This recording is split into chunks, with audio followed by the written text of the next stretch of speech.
Thanks for staying with us. So, as you know, Fridays we discuss celebrity gist, and today we're going to be taking lessons from the Idibia family story, which Annie Macaulay Idibia posted herself.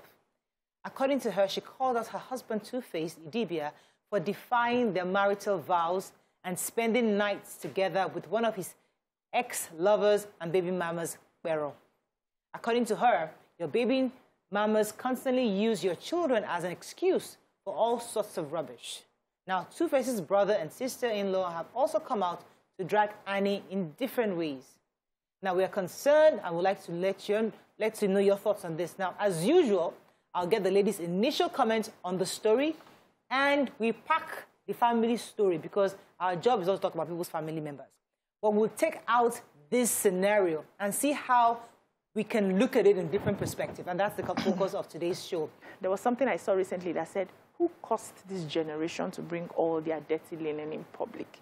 Why can't we sort out this as a family? Why can't we have the conversations? The most painful part for me was even Annie's brother, who did another video, saying that he has disowned her, he has nothing to do with her. And I'm wondering, at what point do you now go outside to... I used to think that as a family, outside, if people insult us, we would pull hands together and fight those outsiders because they are outsiders. When we come inside, we handle our mess. That's what I thought. But to have a brother come out in the midst of all of this, so everybody is actually angry as we speak. And then you come out to say you are no longer, I just feel it's too messy. And I'm beginning to ask myself, why do we have to put out all this on social media?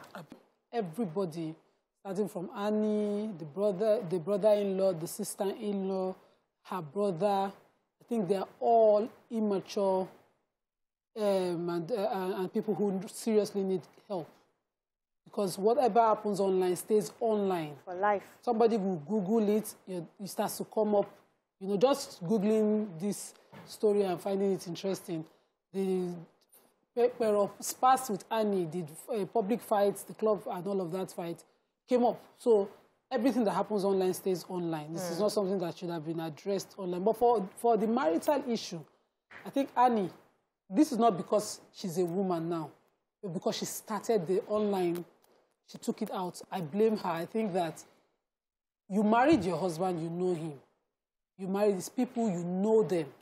There are better ways to resolve issues. Sometimes you compromise one. Because they had to now start dragging her mom. I would hate to see someone, because of my actions, take out my family, bring them out in public. I think it's something I would do everything to avoid. So I expect more from her. I think more responsibility to, think holistically about your actions and think, how will it affect other people? Because now we're hearing, accusations, slanders, and defamation, and people going at her mom in ways that, even if sorry happens tomorrow, we can't wipe it away. Annie made the first mistake of coming out.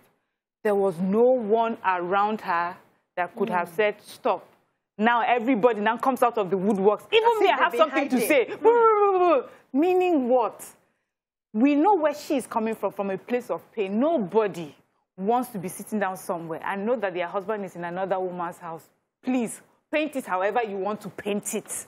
As a married woman, you have your husband. He goes out of the country for holiday. It's okay. He's gone with his children. It's acceptable. Probably even did a video call, have fun, and then they heard that while you were there, you were with another woman. Because whether we like it or not, she's the baby mama. She's not married to him.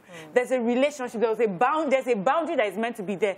You can have a decent, respectful relationship as a baby mama with your baby father and also with the wife at home. After all, she's not the only baby mama. There's another one. And yet there's a better relationship there because there's respect. They understand boundaries. But when you have thrown boundaries away, what would you want the woman to do? Now, you now have about 2 baby mamas, I think, or 2 or 3 baby mamas in the picture. As a woman, do you expect the man to be 100% faithful? Is that too much to ask for? Is that possible for this man who has multiple baby mamas? Should we expect him to be faithful? That's the question. Then it comes to you, Nima. I think expecting expecting of him is like a wild goose chase or wishful thinking. It's too much. So accept him, the way he is. You were dating him at 15, but you didn't marry him at 15. There was a pattern to him, to his loyalty. Is he the kind of man who, at that time, was focused on you, only you and nobody else? This is a man who had 3 children by the time you were married. And I think after you were married, that was when the last one for Quero came. He had another one. He's a polygamist. Oh. Accept it or not. That you forced, I'm not saying you forced, I'm not saying she forced, I'm saying, but the fact that you were able to get him to sign a certificate doesn't mean not getting him. He must have. No, I'm not saying. However, it has gotten to that point. Nigerians like to do wedding, but most Nigerian men know that their wedding, they're just signing. Their nature is different. Now that you have married, shouldn't the man at least try to give you that respect as a woman? Shouldn't that man at least try to honor you? You have been, see, we need to be real. It's painful. You have been through all that with him. You are raising those children with him. Shouldn't he at least give you that small respect? Yeah. Even if he wants to do something else, why can't he go outside? Why that same baby mama? Why? Outside now. These cool career movements, the children don't even like it either. Where they are wondering, okay, daddy comes at night, and then first in the morning he's off, and then we see him on social media with, you know, the other person. Family. It breeds hatred for the children. Now start having some sort of animosity towards each other. Like, so why is daddy not in my house? But if the children already understand, this daddy is married to this person. Mommy and daddy used to be together, but now we have moved on. Here we are. They understand. Children like structure. Yeah. So when they understand how to now respect everybody. But all this bad behavior, entering and hiding and moving, even the children, yes. So let's think about that as well. Okay, we have to wrap up, guys. I think we've done justice to this topic. Any final words, Nima? Yeah, my heart goes out to her. I think she's not well. I think she needs counseling and she needs help of the women around her. They've done it before. Somebody should talk to her so that she's in control of her emotions and how the decisions she makes further. Whatever decision she makes, she owns it, and you know, social media cannot help. I think all the family members need to have a meeting. They need to talk to themselves. If there are any adults, any elders in that family, this is the time for them to step in and ensure that there is peace. Everybody should state their mind. This is what I want. This is what will work for me. And we find a way to meet each other halfway. Yeah, and for me, for her, in her quiet place, she should tell herself the truth.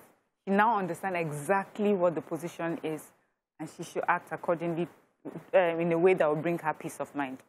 And for me, I feel that the real factor in this situation is the man involved. You must take charge. That's what a man's supposed to do. Be a leader. Lead.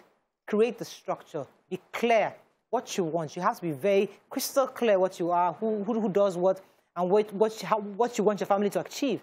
Once the man in the picture lacks leadership, everything else falls apart. That's how I see it.